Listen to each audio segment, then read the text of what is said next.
राधे राधे गुरुजी। जी गुरुजी मैं हरियाणा से आई हूँ। बोलो बेटा। करनाल लगता है और ससुराल रायसन है जी। लेकिन मेरा पति मुझे बहुत मारता है। पति मारते हैं? हाँ जी। कहाँ से हो आप? करनाल? हाँ जी, जिला करनाल, गांव रायसन। और रायसन? मुझे पी के बहुत मारता है। और मेरे 2 लड़के हैं जो वहीं पे रह गए। तो आप यहाँ आ गए? हाँ जी। मैं तो उनको बताए कि आप यहाँ आ रहे हैं? नहीं, वो सबको पता है मैं कहाँ हूँ। लेकिन वो मुझे कह रहा है कि अब अगर तू अब गई, तेरी गिट्टी में बुड़का मार के तुझे जान से मारूंगा। जब मैं वहां से भागी थी, जड्डों के दिन थे। तो किस बात के लिए मारते हैं वो? क्यों? दारू पी के मारता है जी। मैं उसे रोकती हूँ कि दारू मत पीकर कुछ खाने पीने की चीज लेकर जिससे मैं भी खाऊं और मेरे बच्चे भी खाएं। लेकिन वो ये बात नहीं समझता। बस मुझे रात को 2 बजे के बाद मुझे बहुत मारता है।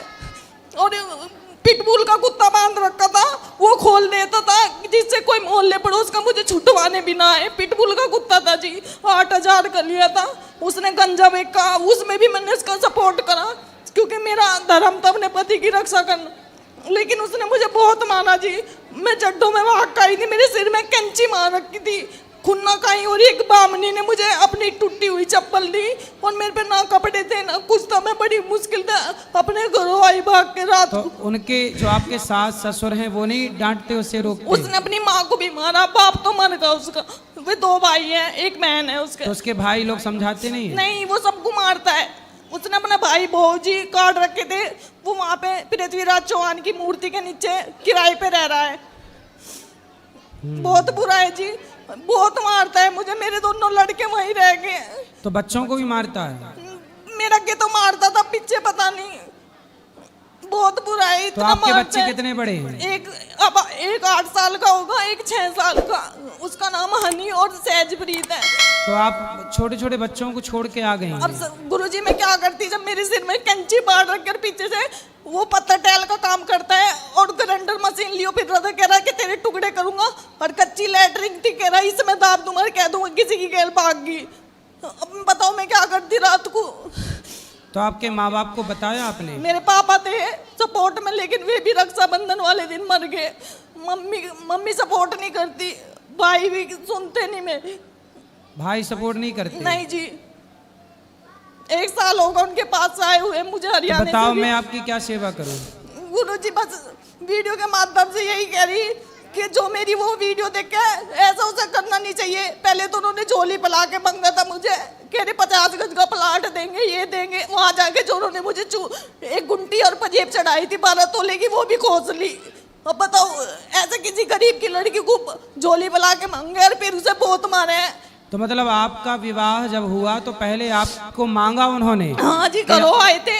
2 बहन की शादी हुई थी मेरी गैल, मेरी छोटी बहन बड़े भाई तो आपको शादी के पहले पता नहीं था कि ये लड़के ऐसे हैं? शराब? नहीं जी, यूँ कहा था 2 भाई हैं और इनका मतलब पानीपत में भी खुद का प्लाट है और राजस्थान में भी अपना खुद का 250 गज का प्लाट है। ऐसा बोला था? हाँ जी। पर था नहीं? कुछ नहीं था, बस गांव में ही एक 250 गज का प्लाट है, उसमें 2 हिस्से हैं। मतलब देख लो, ऐसा होता है विवाह में फ्रॉड। इसलिए कहते हैं, पहले के लोग कहते थे विवाह करने के पहले पूरी पड़ताल करनी चाहिए, जांच करनी चाहिए कि लड़का शराब तो नहीं पीता, चरित्रहीन तो नहीं है, उसका किसी और के साथ मन चक्कर तो नहीं है। क्योंकि एक लड़की के सारी जिंदगी का सवाल है। अब देखो, इस लड़की की पूरी जिंदगी खराब कर दी उसने। झूठ बोल के विवाह कर लिया कि मेरे पास ये है, ये है, ये है। और अब देखो शराब पी के कैंची से मारने का प्रयास कर रहा है। मुझे मूंद के चला गया कमरे में और ठेके पे से दारू लेकर आया, कह रहा है 2 घूंट भर, अगर नहीं भरेगी तो तुझे मारूंगा। मैंने पी नहीं तो मेरे कैंची मार दी। तो आपको भी शराब बोलता? हाँ जी, पीने मुझे का? शराब पीवाता था। उसी दिन भी आई थी जिस दिन उसने मुझे कैंची मारी, कह रहा पी, नहीं पिएगी तो तुझे मारूंगा और कह दूंगा किसी की गैल भागी। और यहाँ कोई नहीं तेरे बारे में जांच पड़ताल करने का, क्योंकि पिटबिल का कुत्ता है, कोई नहीं बढ़ सकता घर में। सोचिए किस तरह से प्रताड़ित कर रहा है वो व्यक्ति, और ये बहन किस तरह से दुखी है। 2 बच्चे हैं छोटे छोटे, क्या होगा उन बच्चों का भविष्य, क्या होगा इनका भविष्य।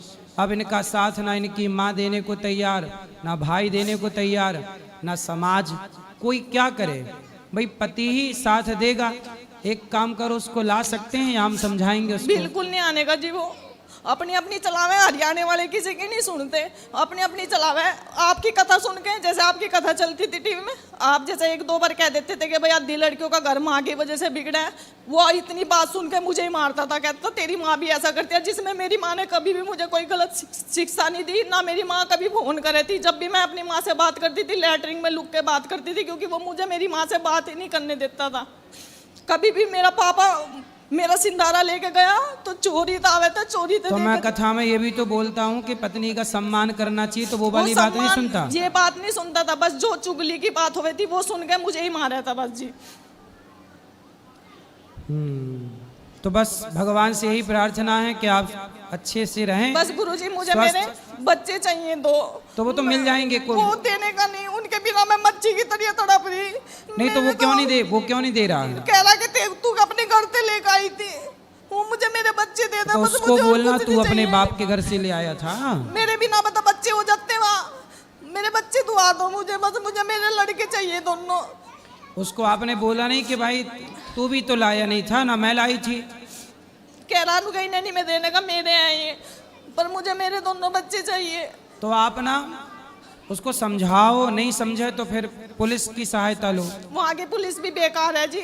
गांव का सरपंच है, संदीप सरपंच है, वो भी उसकी पावर में है, क्योंकि वो उनके कुनबे का ही सरपंच है, वो भी नहीं सुनता सर। पुलिस जैसे आती थी तो कह देता था इनका तो डेली का ड्रामा है, वो बाहर से बाहर ही पुलिस को भेज देता, वो भी नहीं सुनता। एक ही सरपंच बना संदीप, वो भी नहीं सुनता सर, बेकार सरपंच है वहाँ के। हमारे इधर के प्रधान तो भाग के सुनते हैं, उधर के सरपंच भी बेकार होते हैं सर। इस सरपंच का मैटर नहीं है ना ये, पुलिस आती थी वो सर बाहर से बाहर ही भगा देता था, कह देता था इनका तो कुत्ता बन रहा है पिटबुल का, तुम कहाँ जरबेने में फंस रहे हो, चले जाओ अपने। वो बाहर से बाहर ही भेज देता।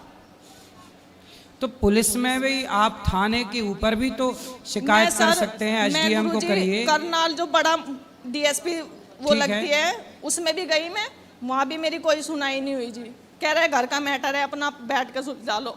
50 बार तो वो होगी पंचायत, हाथ जोड़ जोड़ के घर से भी लेके गया, और वहाँ गाँव में भी पंचायत हुई, लेकिन उसकी समझ में नहीं आया। वो 2 दिन तो शांत रहता था, तीसरे दिन पी के फिर मुझे मारता था। देखो शराब कितनी बुरी है, शराब का विरोध हम लोग करते हैं तो बॉलीवुड के लोग, कुछ न्यूज वाले हम लोगों को कहते हैं कि आप संतों का ही विरोध करने लगते हैं। जबकि सोचिए बॉलीवुड के लोग क्या कहते हैं कि शिव जी पे दूध क्यों चढ़ाते हो, गरीब में बांट दो। अब बॉलीवुड वालों से बोलो कि तुम्हारी शराब के चक्कर में ये बहन का घर बिगड़ गया, अब बताओ जो पैसा शराब में खर्च होता है वो गरीब में क्यों नहीं बांट दिया जाए, वो गरीबों में बांटा जाए। इसलिए शराब को प्रमोट किसने किया? शराब का प्रचार कौन करता है? बॉलीवुड करती है।